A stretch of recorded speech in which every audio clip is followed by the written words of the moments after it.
Living up to one's own expectations can be hard and a painful thing. You are setting yourself up to fail since most of the time you will have to keep moving the goalposts to stay sane. No one is quite as hard a warden of this emotional prison as we are to ourselves. The road disappears under the car, and they are making good time, even though Richard feels no joy driving this beaten-down rental. Compared to his midlife crisis Mercedes back in D.C., the Toyota feels more like a horse cart than a car. Without the subtle touch of errant masculinity, a more sporty car would inject. Driving feels more like a chore. The speed limit is met, but not passed, and the GPS keeps burping its instructions every once in a while to mostly deaf ears. In the seat next to him, Judy is reading through the interview plan Richard wrote during the week, largely expanding on her first cut of the phone call with John Lemore. They've gone back and forth on the different angles when it comes to the investigation into the alleged murder, but they both seem to agree on how to tackle painting a picture of Mr. Lemore himself. Judy is finding it difficult to concentrate. Her eye is fleeting to the back mirror every couple of minutes. Her recurring nightmares about Southern police mischief are haunting her. She keeps telling herself that her reaction is irrational, but rationalizing doesn't seem to help. The radio is off. The two have worked together long enough to know they despise each other's music taste, which is unsurprising since their age gap is enough for Judy to be Richard's daughter. A thought once uttered aloud still makes them both suckle. So unimaginable is the idea of Richard being a father. Richard and Christopher have never even considered kids, both openly gay since their 20s and doubled income. No kids has always been the lifestyle they both aspire to. The road keeps getting worse by the mile. More potholes and more faded road markings. It is easy to see where the county lines change, as the level of road upkeep seems to make drastic drops. They need to make a stop on the way, and from the parking lot of the small roadside convenience store, they can see 3 different churches, a Masonic lodge house and fly fishing store, and across the highway, a strip club the size of the 3 churches combined. Richard is grinning like a schoolboy when they get back on the road, and Judy has to ask, what is so funny? 6 ways to spend a Sunday, says Richard. There's likely a joke there somewhere. GPS stops them, saying that they have arrived at their destination on a straight track of road. The sign for the trailer park John mentioned during the call lies on the left-hand side, about 100 yards ahead. But on the right, an impenetrable wall of weeping willows lines the road. Richard has to get out of the car and walk around for a while to spot the junction. It's mostly overgrown and can only be seen when looking at it from the opposite side.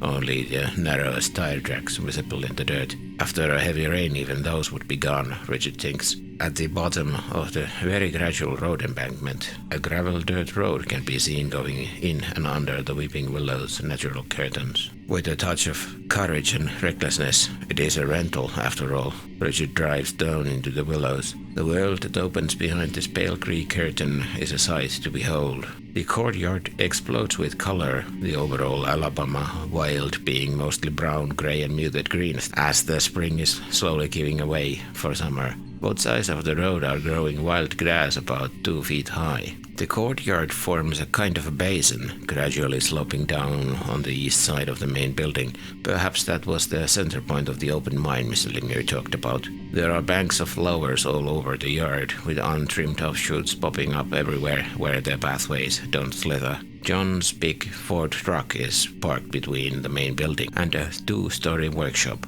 On the farthest edge of the yard in the east, where a large brown hole was visible in the satellite pictures, a cement-cast pool now resides. There's a wire mesh fence around it, forming a kennel of sorts, and a pack of dogs are lazily lounging near the pool. The reporters stop the car, glance at each other, and with some determination step out.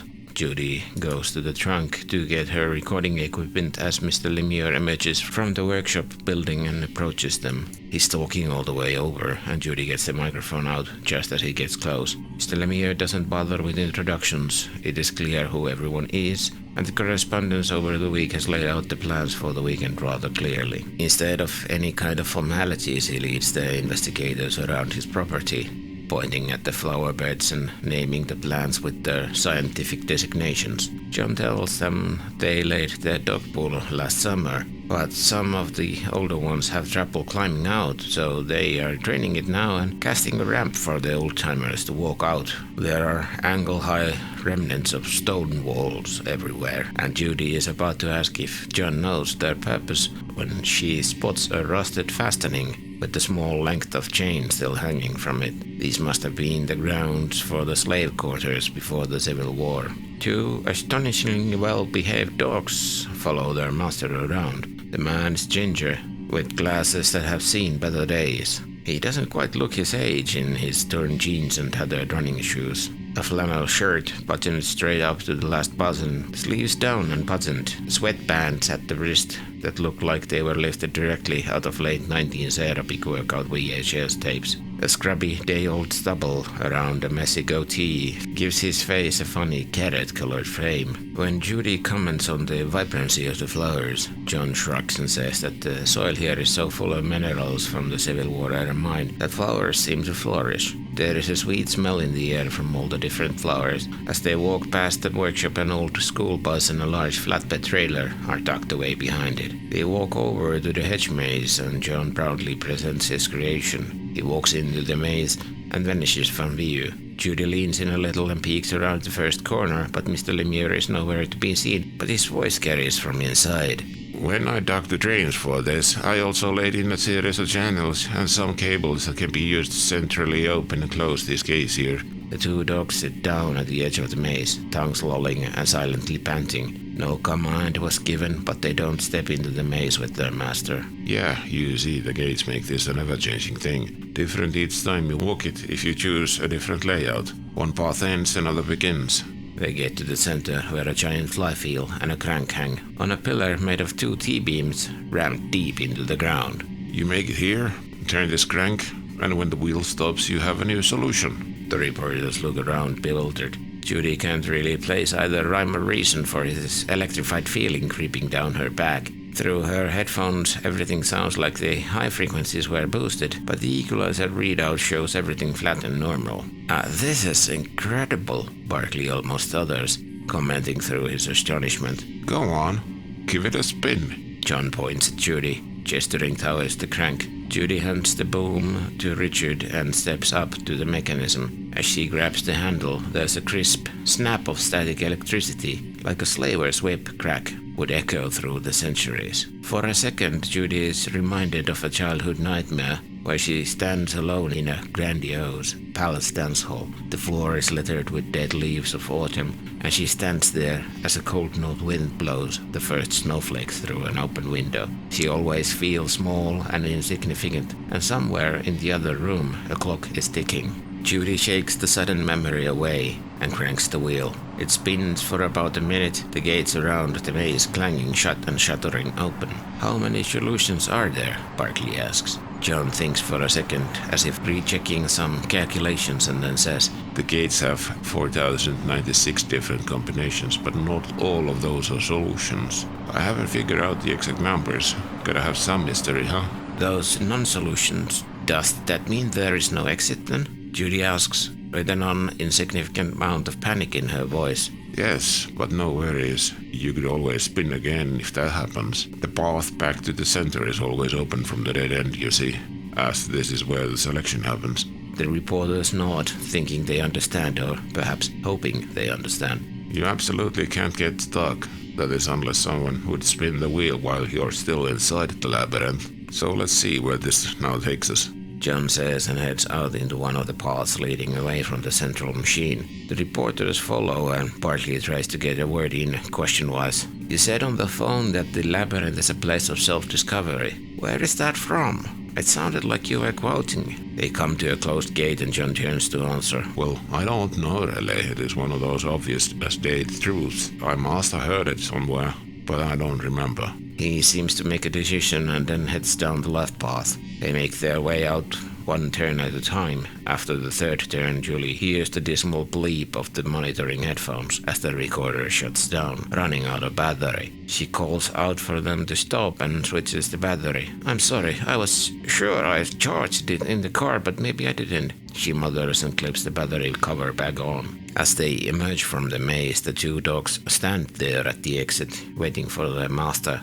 The larger one, a mix of golden retriever and something, roughs. Once, as John steps out, John leads the group back to the main house and up to the porch. There, an old woman sits with a glass of lemonade, staring into nothingness. She raises her voice a little, asking out, "Is that you, John?" Yes, mother. Mr. Lemore answers. "Oh good, you came back," she declares with a hint of lamentation in her voice. John introduces his mother, Mary.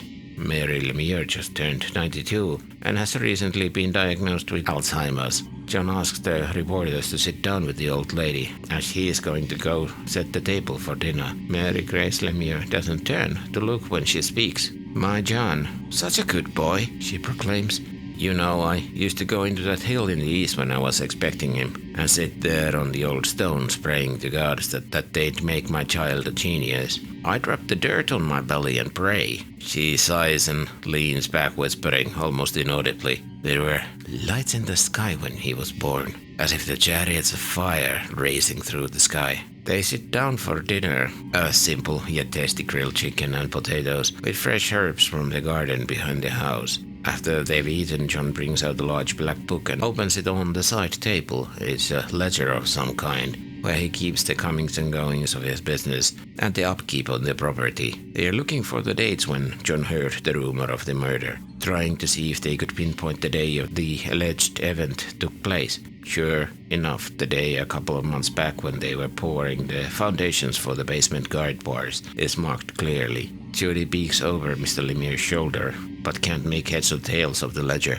"Is that some kind of code?" she asks. Not code, but shorthand. John says, "Isn't that hard for others to read?" I assume it would be, but what need would anyone else have to read my ledger? They take a note of the day, planning to hit the county library tomorrow to see if anything can be found in the local paper. Alabama death records are not public, and neither are any of the hospitals willing to disclose anything, which the two reporters have already established during the week. John has promised to arrange a meeting with the young man, the supposed witness, but has been unable to reach him so far. The investigators have a hotel room in nearby city, about 45 minutes away, so soon it will be time for them to leave to check in. They make a plan to meet early tomorrow and head to the library. And with that, Hammond and Barkley bid goodnight to the old lady and John and back into the tiny Toyota. There is a moon rising, and as they push through the willows to the road, colors seem to bleed from the world. At the hotel, both reporters feel exhausted. Judy checks the equipment. Did she really not charge the recorder? She takes the recordings from the SD card, leaving the download in progress when she hits the shower. When she gets back to the computer, the transfer is still going on. That's weird, she thinks, checking the progress time code. It shows 12 hours of recording, but they were only on Lemure Estate for 5, and the recorder was not on all the time either. Must be malfunction, she shrugs. When her head hits the pillow, she can already smell the dead leaves of the oncoming nightmares. Richard gets off the phone with Christopher, having gone over the day in perhaps over-enthusiastic detail. Christopher made a joke warning Richard that he might get jealous, an old in-joke, where the two of them make Richard a lecherous bastard unable to keep his zipper up, while the truth is almost totally opposite. Suddenly, death-tired, Richard falls asleep in his clothes. And once again we will have to take a break, leaving the two reporters to charge their equipment as well as their own proverbial batteries. So too should we. World Machine is a work of fiction. Names, characters, places and incidents either are the products of the author's imagination or are used fictitiously, and the resemblance to actual events or locales or persons, living or dead, is entirely coincidental. So if you smell dead leaves in your nightmares, it certainly isn't my doing.